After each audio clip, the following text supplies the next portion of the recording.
Maoist అగ్రనేత మల్లోజుల వేణుగోపాలరావు 60 మంది మావోయిస్టులతో కలిసి జనజీవన స్రవంతిలో కలిసిపోయారు.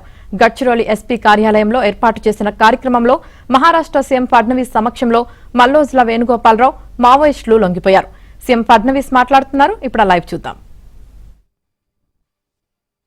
हा सगळा भाग माओवादाने ग्रसित होता आणि त्यात विशेषतः गडचिरोली जो आमचा सीमावर्ती भाग आहे, एकीकडे छत्तीसगड आहे, दुसरीकडे तेलंगणा आहे आणि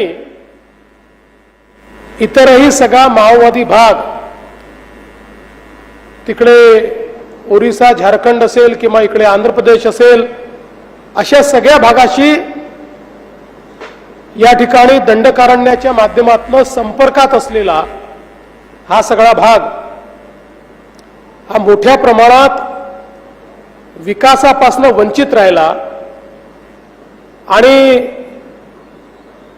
ज्यावेळी कोंडापल्ली सीतारामय्या यांनी पीपल्स वॉर ग्रुप तयार केला आणि त्यानंतर तेव्हाचा आंध्र प्रदेश आणि हा गडचिरोलीचा भाग याच्यामध्ये मोठ्या प्रमाणात माओवादी सक्रिय झाले आणि त्यातनं इथले जे युवा आहेत त्या युवांच्या डोक्यामध्ये व्यवस्थेच्या विरुद्ध संभ्रम निर्माण करण्यात आला.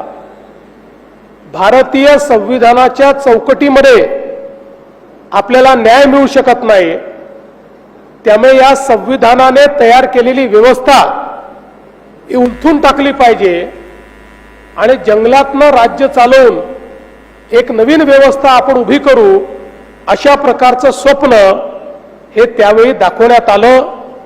आणि त्यावेळेचे जे अनेक तरुण होते, हे तरुण या स्वप्नाला भुलले. त्यांना असं वाटलं की एक नवीन व्यवस्था सुरू होते आहे, ज्या व्यवस्थेतनं समता येईल. त्यांना याची कल्पना नव्हती की समता जर येऊ शकते तर ती केवळ भारतरत्न डॉक्टर बाबासाहेब आंबेडकर यांनी लिहिलेल्या संविधानातूनच येऊ शकते. याची कल्पना त्यांना नसल्यामुळे मोठ्या प्रमाणात अनेक आमचे तरुण आणि विशेषतः आमच्या आदिवासी समाजातले अनेक युवक आणि युवती हे या माओवादी चळवळीच्या नादी लागले.